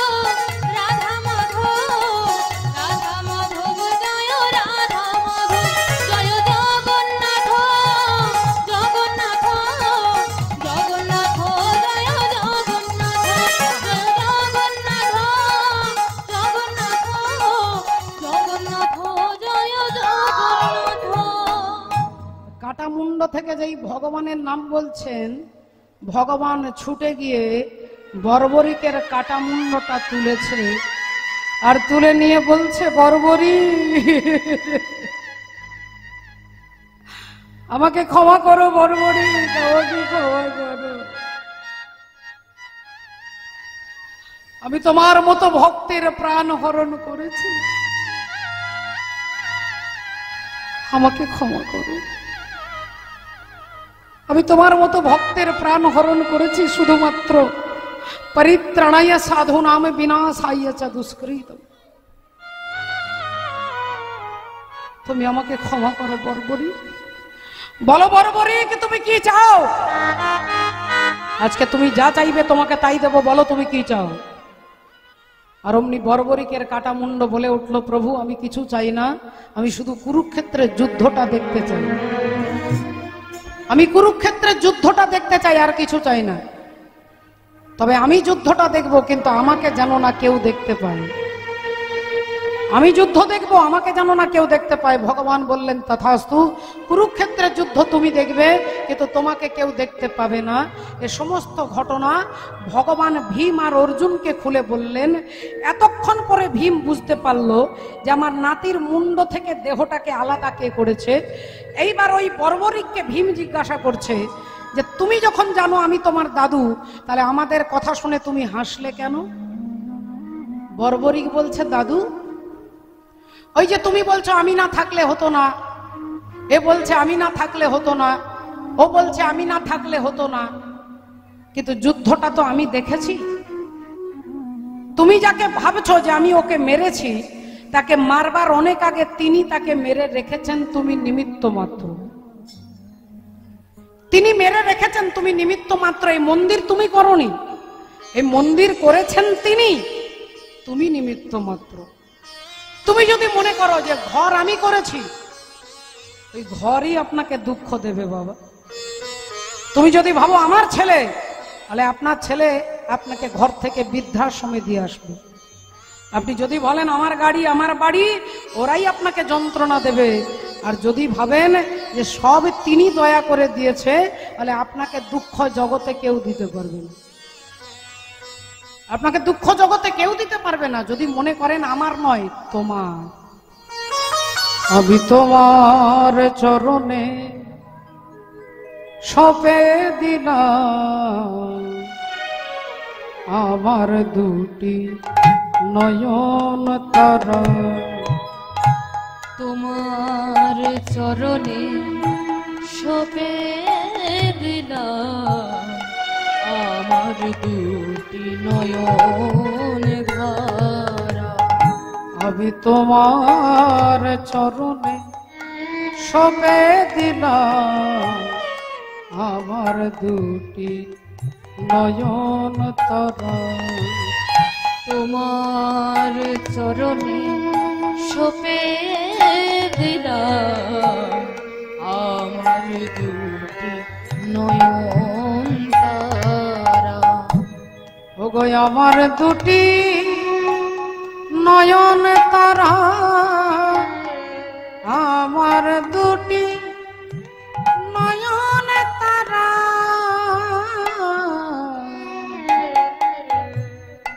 আমার দুটি নয়ন তারা,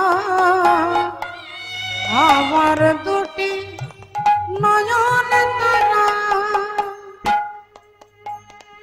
আমি তোমার চরণে সঁপে দিলাম আমার দুটি নয়ন তারা, তোমার চরণে সঁপে দিলাম আমার দুটি নয়ন তারা।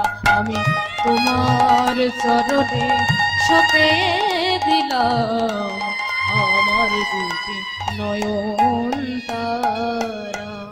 তুমি গোপীনাথ নাম ধরেছ, কত পাপী উদ্ধারেছ, গোপীনাথ নাম ধরেছ, কত পাপী উদ্ধারেছ, শুধু আমি একা পড়ে রইলাম।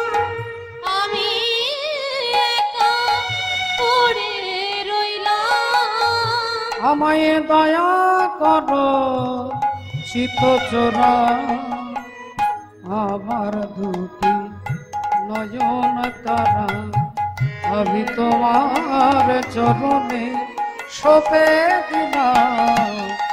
আমার দুটি নয়ন তারা, আমার দুটি নয়ন তারা, আমার দুটি নয়ন তারা। শ্রদ্ধেয় বাবা ঠাকুর, ভক্তিমতী মায়েরা, তাহলে দেখুন ভীম আর অর্জুনের লজ্জায় মাথাটা নিচু হয়ে গেল। তাহলে ভগবান অহংকার সহ্য করতে পারেন না। আজকে ঘটনা কি ঘটলো না, বব্রবাহন তার মাকে বলছে যে মা, আমি যুধিষ্ঠির নাম বললাম তুমি চমকে উঠলে না, ভীমের নাম বললাম তুমি চমকে উঠলে না, অর্জুনের নাম বলতেই তুমি আটকে উঠলে কেন? বলো মা, বলো বলো, অর্জুন কে? অর্জুন কে? কি সম্পর্ক? অমনি মায়ের মুখ দিয়ে মুখ ফসকে বেরিয়ে গেল, আমি তোর বাবার কথা বলতে পারবো না। বব্রবাহন বললেন মা, তাহলে অর্জুন কি আমার বাবা? অর্জুন কি আমার বাবা? আমি ভাগ্যবান যে অর্জুন আমার পিতা। বলো মা, বলো তুমি এতদিন আমায় কেন,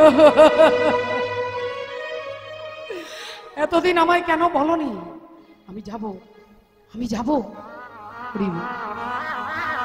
ভক্তিমতী মায়েরা, বব্রবাহন ছুটতে ছুটতে, তিনি আগে থেকে জানে যে মা বলেছে আমি কিছু জানি না, গিরিধারী গোপাল তোর বাবাকে জানে। তাহলে ভগবান কৃষ্ণের সঙ্গেই আমার বাবা থাকে, আমার বাবার সারথি হচ্ছে কৃষ্ণ। তাহলে যদি কৃষ্ণকে ডাকতে পারি, তাহলে আমার বাবাকে আমি অনায়াসে সহজে পেয়ে যাব। যদি কৃষ্ণকে ডাকতে পারি, কৃষ্ণের সাথে সাথেই অর্জুন থাকে, তাহলে কৃষ্ণকে ডাকলে আমি ভগবানকেও পাবো আর আমি আমার বাবাকেও পাবো। তাই ছুটতে ছুটতে যাচ্ছে। আর যে এদিকে অশ্বমেধ যজ্ঞের ঘোড়া মণিপুর রাজ্যে আটকে গেছে, ভগবান নিয়ে যাচ্ছেন অর্জুনকে। চলো অর্জুন। অর্জুন এসে টকবক টকবক করে রথ ছুটতে ছুটতে এসে দাঁড়িয়েছে। আর অমনি বব্রবাহন ছুটতে ছুটতে বাবার পায়ে আছাড় খেয়ে পড়েছে। বাবার পায়ে আছাড় খেয়ে পড়েছে। ও গো বাবা গো, ও গো বাবা গো, ও গো বাবা গো,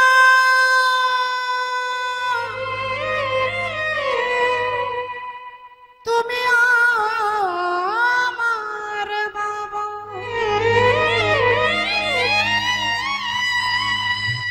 ভগবান, এই কি তোমার লীলা, প্রভু এই কি তোমার খেলা। ভগবান,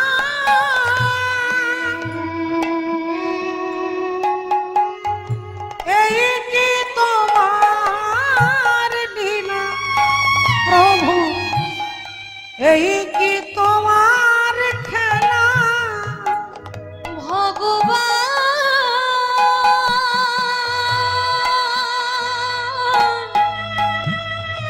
এই কি তোমার লীলা, প্রভু এই কি তোমার খেলা। ভগবান,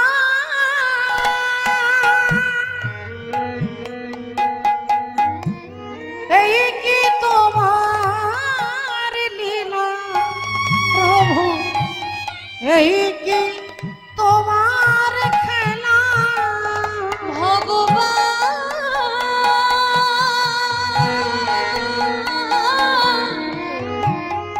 এই কি তোমার লীলা, প্রভু এই কি তোমার খেলা। তুমি কারে হাসাও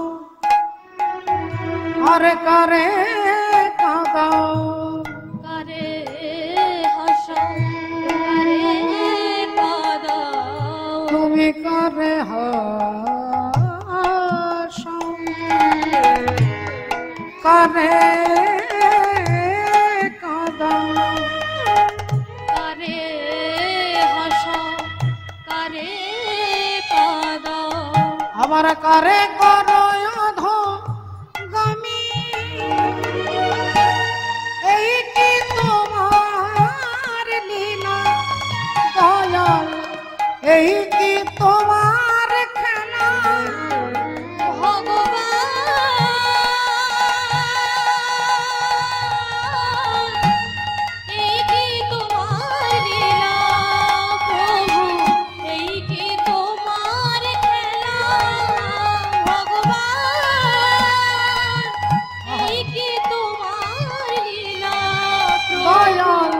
এই কি তোমার খেলা। শ্রদ্ধেয় বাবা ঠাকুর, মাননীয় ভক্তমণ্ডলী, ভক্তিমতী মায়েরা, এই হরিবাসর যেখানে 12,000 ভক্তের সেবার আয়োজন, এটা তো চারটিখানি কথা নয়, খুব কম জায়গায় এরকম দেখা যায়। এত সুন্দর সুন্দর সমারোহ করে প্যান্ডেল করেছি। তুমুল ঝড় বৃষ্টি হলো কালকে, তো প্যান্ডেলের ভেতরে এক ফোঁটাও জল পড়ছে না। এত মনের তীব্র আবেগ দিয়ে, ভালোবাসা দিয়ে এই হরিবাসর মহাযজ্ঞানুষ্ঠান যারা আয়োজন করেছেন তাদের চরণে আমার বারবার প্রণাম প্রণাম প্রণাম। সেই কমিটির দাদা ভাইরা আপনাদের কাছে ভিক্ষার আঁচল নিয়ে যাবে। আমি আমার তরফ থেকে 1001 টাকা ভগবত সেবায় রইল। আপনারা যতটুকু পারবেন, নরনারায়ণের সেবা, পরমাত্মার সেবা, ভক্তের সেবা, দেশের সেবা, হিন্দু সনাতন ধর্মের সেবা, তাই আপনাদের কাছে ভিক্ষার আঁচল নিয়ে যাবে। আপনারা যতটুকু পারবেন আশীর্বাদ এবং ভিক্ষা প্রদান করবেন, যেন জন্ম জন্মান্তর ধরে ওই হরিবাসরকে ধরে রাখতে পারে। একবার সবাই মিলে বলবো নিতাই গৌর প্রেমানন্দে হরি হরি বল। জয় রাধে জয় রাধে। তাই বর্বরই যাচ্ছেন ভগবানের কাছে, আমরাও যাব ভগবানের কাছে, আমরাও যাব ভগবানের কাছে। চিৎকার করে সবাই মিলে বলবো, বলো বাকে বিহারী লাল কি জয়, বলো ভগবান শ্রী কৃষ্ণচন্দ্র কি জয়, बोलो राधा दामोदर की জয়। हरि बोल राधे। ओ जरा चल के वृंदावन देखो, और शाम बंसी बजाते मिलेंगे। हे वृंदावन देखो, शाम बंसी बजाते मिलेंगे। जरा चल के वृंदावन देखो, शाम बंसी बजाते मिलेंगे। ओ जरा चल के वृंदावन देखो, बंसी बजाते मिलेंगे।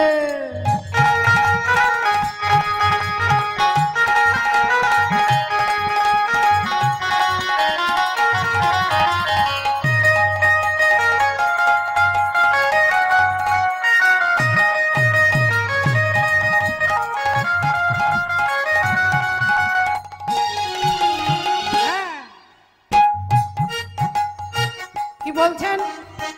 বৃন্দাবনে গেলে কি দেখা যাবে? जरा चल के, जरा चल के वृंदावन देखो, बंसी बजाते मिलेंगे। जरा चल के वृंदावन देखो, शाम बंसी बजाते मिलेंगे।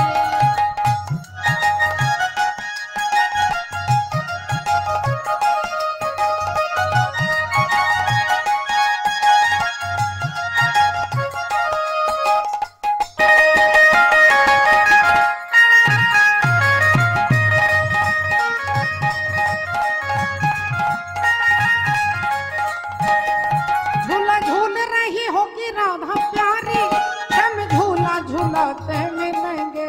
ओ झूला झूल रही हो कि राधा प्यारी, हम झूला झूलाते मिलेंगे। ओ झूला झूल रही होगी राधा प्यारी, झूला झूलाते मिलेंगे। झूला झूल रही हो कि राधा प्यारी, हम झूला झूलाते मिलेंगे। जरा चल के, जरा चल के वृंदावन देखो, बंसी बजाते मिलेंगे। ओ जरा चल के वृंदावन देखो, हम बंसी बजाते मिलेंगे। देखो, हम बंसी बजाते मिलेंगे। ओ जरा चल के वृंदावन देखो, हम बंसी बजाते मिलेंगे। हम बंसी बजाते मिलेंगे। हम बंसी निताई बजाते मिलेंगे। গৌর সীতানাথ প্রেমানন্দে হরি হরি বল। শ্রদ্ধেয় বাবা ঠাকুর, আজকে ঘটনা কি ঘটলো? বর্বরিক ছুটতে ছুটতে আসছে, আর অর্জুনের রথে পরমাত্মা হরি বসে আছেন। অমনি অর্জুনের চরণ দুটো আছাড় খেয়ে ধরে চিৎকার করে বর্বরিক বলে উঠলো, বাবা, বাবা গো, হরি বল। হরি বল। বব্রু বাহন এসে অর্জুনের পায়ে ধরে বললেন, বাবা, তুমি আমার পিতা, আমি তোমার পুত্র, আমি তোমার ছেলে। বাবা, আমার দিকে একবার তাকাও, তাকাও বাবা। অর্জুন চমকে উঠলেন। এত সুন্দর একটা বাচ্চা ছেলে, যুবক ছেলেকে দেখে অর্জুনের পিতৃ স্নেহে ভাব উদ্রেক হলো। অর্জুন ছুটে গিয়ে ভাবলেন ছেলেটাকে বুকে জড়িয়ে ধরবে, ছুটে গিয়ে তাকে বুকে জড়িয়ে ধরবে, তাকে আশীর্বাদ করবে, তার মাথায় হাত বুলিয়ে দেবে। অর্জুন যেই তাকে ধরতে যাবে, অমনি ভগবান চিন্তা করলেন আগে অর্জুনের দর্পটাকে চূর্ণ করতে হবে, অর্জুনের অহংকারটাকে আগে চূর্ণ করতে হবে। তাই ভগবান বলে উঠলেন, অর্জুন কি করছো তুমি? কি করছো তুমি? যাকে ধরবার জন্য ছুটে যাচ্ছ সে তোমার ছেলে নয়, তোমাকে দুর্বল করবার জন্য সে তোমাকে বাবা বলে ডাকছে, তোমাকে দুর্বল করতে চাইছে সে, আসলে সে তোমার পুত্র নয়। বর্বরিক হরি বল। বব্রু বাহন বলে উঠলো, বাবা, আমি তোমার ছেলে, বাবা, আমি তোমার ছেলে, আমায় একবার বুকে জড়িয়ে ধরো বাবা, আমাকে একবার পুত্র রূপে তুমি স্বীকার করো। অর্জুন আবার দুর্বল হয়ে যাচ্ছে। ভগবান দেখলেন, আবার বলে উঠলেন, অর্জুন, তুমি বারবার ভেঙে পড়ছো, দুর্বল হয়ে পড়ছো। ও তোমার ছেলে নয়, ও তোমাকে দুর্বল করে দিতে চাইছে বাবা বলে। আর তুমি দুর্বল হয়ে গেলে এই যুদ্ধে, অশ্বমেধ যজ্ঞের ঘোড়া তার হয়ে যাবে, যুদ্ধে তুমি হেরে যাবে। অর্জুন আবার শক্ত হয়ে দাঁড়িয়েছে, না, আমি তোমার বাবা হতে পারি না, তুমি আমার ছেলে হতে পারো না। বাবা, আমি সত্যি বলছি, আমার মা বলেছে তুমি আমার বাবা। এতদিন আমার মা আমাকে তোমার পরিচয় বলেনি বাবা, কিন্তু আজকে আমার মা বলেছে তুমি আমার পিতা, আমি তোমার জন্মদাতা পুত্র, তোমার জন্ম দেওয়া পুত্র আমি, তুমি আমার পিতা। অর্জুন আবার চমকে গেছে। ভগবান চিন্তা করলেন, অর্জুন এভাবে বারবার দুর্বল হয়ে গেলে তার অহংকারটাকে চূর্ণ করা যাবে না, তার ছেলের হাতে তার মৃত্যু হবে না। তাই ভগবান বললেন, অর্জুন, তুমি ওকে বলো যে ও তোমার ছেলে হতে পারে না। অর্জুন বলছে, কখনোই না, কখনোই না। কিন্তু আমার মা বলেছে তুমি আমার বাবা। তোমার মা একটা অসতী,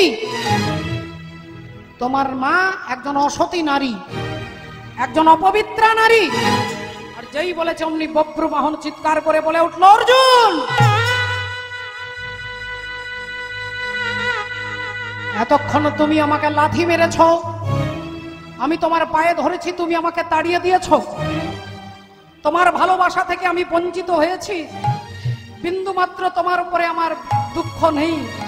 কিন্তু বাবা, তুমি আমার মাকে অসতী বলেছ, যে মুখ দিয়ে তুমি আমার মাকে অসতী বলেছ, ওই মুন্ডটা দেহ থেকে আমি আলাদা করে দেব, তোমার ওই মুন্ডটা দেহ থেকে আমি আলাদা করে দেব। আমি প্রতিজ্ঞা করে বলছি, আমার মায়ের নাম হচ্ছে চিত্রাঙ্গদা, আমি চিত্রাঙ্গদার পুত্র বব্রু বাহন। আমি মায়ের নামে প্রতিজ্ঞা করে বলছি, তোমার দেহ থেকে মুন্ডটাকে আলাদা করে দেব। ভগবান দেখলেন এইবার যুদ্ধটা লেগে গেছে, এইবার যুদ্ধ লেগে গেছে। এবার অর্জুনের অহংকার চূর্ণ হবে। অর্জুনের সঙ্গে বব্রু বাহনের যুদ্ধ শুরু হয়ে গেল। অর্জুন ভয়ে থরথর করে কাঁপছে, অর্জুনের দেহ থেকে দরদর করে ঘাম ঝরছে। অর্জুন কিছুতেই পারছে না বব্রু বাহনের সঙ্গে, আর অমনি বব্রু বাহন একটা তীর হাতে নিয়ে অর্জুনের মস্তকটাকে লক্ষ্য করে তীরটা যেই ছুঁড়ে দিয়েছে,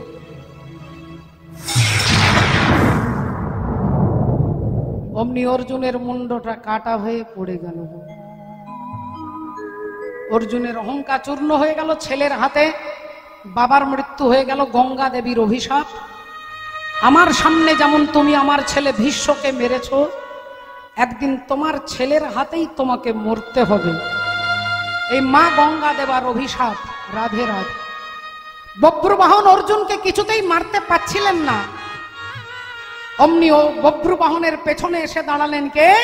গঙ্গে গঙ্গে মা গঙ্গে, গঙ্গে গঙ্গে মা গঙ্গে, গঙ্গে গঙ্গে মা গঙ্গে, গঙ্গে গঙ্গে মা গঙ্গে, গঙ্গে গঙ্গে মা গঙ্গে, গঙ্গে গঙ্গে মা গঙ্গে। হে মা সুরেশ্বরী গঙ্গে। ও হে মা সুরেশ্বরী গঙ্গে, হে মা সুরেশ্বরী গঙ্গে। ও হে মা সুরেশ্বরী গঙ্গে গঙ্গে গঙ্গে মা গঙ্গে, গঙ্গে গঙ্গে মা গঙ্গে, গঙ্গে গঙ্গে মা গঙ্গে, গঙ্গে গঙ্গে মা গঙ্গে, গঙ্গে গঙ্গে মা গঙ্গে, গঙ্গে গঙ্গে মা গঙ্গে। গঙ্গা দেবী এসে দাঁড়ালেন বব্রুবাহনের পেছনে। বব্রু, তুমি তোমার পিতা অর্জুনকে মারতে পারবে না, আমি তাকে অভিশাপ দিয়েছি। এখন আমি আমার দেহটাকে ত্যাগ করব, একটা গঙ্গা বান সৃষ্টি হবে, আর ওই গঙ্গা বান দিয়ে তুমি অর্জুনকে মারবে।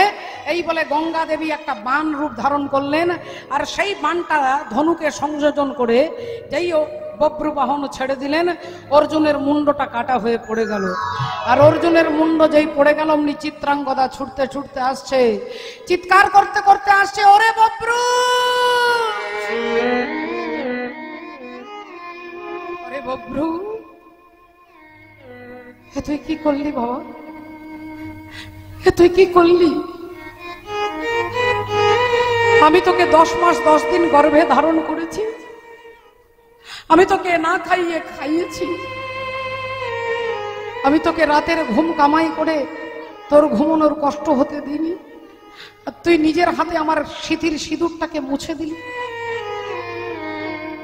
সিঁথির সিঁদুরের গুরুত্ব আপনাদের মতো ভক্তিমতী মায়েরা জানে। এই সিঁদুরটার কত গুরুত্ব, কত মর্যাদা, এটা যারা পতিব্রতা নারী তারা জানবেন। কিন্তু একটু শহরের দিকে গিয়ে দেখবেন, এখনকার মায়েদের বিয়ে হলে সিঁদুর যদি পরে মাগো, তাহলে বোলপুর রোড ছেড়ে দিয়ে মাগো হরিবল ঝাড়খণ্ড রোডে সিঁদুর পরে, রোডটাকেই চেঞ্জ করে দিয়েছে। কিন্তু চিত্রাঙ্গদা দেবী সতী নারী, তিনি বললেন, তুই তোর নিজের হাতে তোর মাকে তুই বিধবা করে দিলি, আমি তোকে ছাড়বো না, আমি তোকে ছাড়বো না, এই মুহূর্তে আমি তোকে হত্যা করব। আজ সারা জগৎ দেখবে, সারা সমাজ দেখবে, একজন মা তার সন্তানকে হত্যা করবে। মা চিত্রাঙ্গদা দেবী এমনিতেই ধনুর্বাণ চালাতে পারতেন, তলোয়ার চালাতে পারতেন, তাই যেই তলোয়ারটা হাতে নিয়ে বব্রুবাহনকে মারতে যাবে, অমনি অন্তর যাবি শ্রী গোবিন্দ অন্তরে জানিয়া, অন্তর্যামী শ্রী গোবিন্দ অন্তরে জানিয়া, ওগো অন্তরে যাবি শ্রী গোবিন্দ অন্তরে জানিয়া, অন্তর্যামী শ্রী গোবিন্দ অন্তরে জানিয়া, চিত্রাঙ্গদার সম্মুখেতে দাঁড়ালো আসিয়া, চিত্রাঙ্গদার সম্মুখেতে দাঁড়ালো আসিয়া, চিত্রাঙ্গদার সম্মুখেতে দাঁড়ালো আসিয়া। দাঁড়াও চিত্রাঙ্গদা, এ জগতে যা হচ্ছে যা হবে সব আমার ইচ্ছাই হচ্ছে। তোমার ছেলে তোমার স্বামীকে হত্যা করেছে, এটা বিধির নিয়ম ছিল, নিয়তির লেখা। আর অর্জুন মরবে না, আমি অর্জুনকে বাঁচিয়ে দেব। তুমি তোমার ছেলে বব্রুবাহনকে বলো, পাতালে একজন নাগকন্যা আছে যার নাম হচ্ছে উলুপি, উলুপির মাথার মণিটা চাইলেই সে বব্রুবাহনকে দেবে। এই তুমি চাইবে যাও। বব্রুবাহন ছুটতে ছুটতে, ছুটিতে ছুটিতে বব্রু পাতালেতে আইলা, ছুটিতে ছুটিতে বব্রু পাতালেতে আইলা, ওগো ছুটিতে ছুটিতে বব্রু পাতালেতে আইলা, আজি ছুটিতে ছুটিতে বব্রু পাতালেতে আইলা, আর উলুপির মাথার মণি মাগিয়া লইলা, উলুপির মাথার মণি মাগিয়া লইলা, উলুপির মাথার মণি মাগিয়া লইলা। নাগকন্যা উলুপি তার মাথার মণিটা বব্রুবাহনকে দিলেন, বব্রুবাহন এসে ভগবানের হাতে দিলেন, আর ভগবান ওই মণিটা যেই অর্জুনের মাথায় ছুঁয়ে দিলেন, বলি অমনি অর্জুন বেঁচে উঠিল, অমনি অর্জুন বেঁচে উঠিল, অমনি অর্জুন বেঁচে উঠিল, বলি সব অহংকার দূরে গেল, অমনি অর্জুন বেঁচে উঠিল, সব অহংকার দূরে গেল, অমনি অর্জুন বেঁচে উঠিল, সব অহংকার দূরে গেল, বেঁচে উঠিল, সব অহংকার দূরে গেল, একবার হরি হরি হরি হরি বলে সব অহংকার দূরে গেল, হরি হরি হরি বলে সব অহংকার দূরে গেল, বলি অমনি অর্জুন বেঁচে উঠিল। মাননীয় ভক্তমণ্ডলী, ভক্তিমতী মায়েরা, তাহলে দেখুন বব্রবাহন কথাটার মানে হচ্ছে সূর্যের প্রকাশ। তাহলে তার ভেতরে অন্ধকার ছিল না। সূর্যের মধ্যে যেমন কোনো অন্ধকার থাকে না, প্রকাশ। আমাদের ভেতরের সমস্ত অহংকারকে দূরীভূত করবার জন্য শ্রীকৃষ্ণচন্দ্র আজকে জগৎকে দেখাচ্ছেন যে অহংকার অর্জুনের পতনের মূল। অনেক অহংকার করেছিলেন যে গঙ্গার দেওয়া অভিশাপ মিথ্যে, ওই আমি তো বললাম না, ভগবান প্রমাণ করে দিলেন যে গঙ্গা দেবী যা বলেছে তা সত্য। এবার অহংকার অর্জুনে চলে গেল। হরি বল, রাধে রাধে। অর্জুন গিয়ে তার পুত্র বব্রুবাহনকে বুকে জড়িয়ে ধরলেন, চিত্রাঙ্গদা দেবী তার পাশে এসে দাঁড়ালেন। একবার আমরা সবাই মিলে ওগো ভক্ত আর ভগবানের মিলন হইল, ভক্ত আরে ভগবানের মিলন হইল, ভক্ত আর ভগবানের মিলন হইল। ভক্ত আরে ভগবানের মিলন হইল। এবার প্রেমানন্দে প্রেমানন্দে বাহু তুলে হরি হরি বলো, এবার প্রেমানন্দে বাহু তুলে হরি হরি বলো, প্রেমানন্দে বাহু তুলে হরি হরি বলো, হরি বল হরি বল হরি বল হরি বল হরি বল হরি বল হরি বল হরি বল হরি বল হরি বল রাধে। বল হরি বল।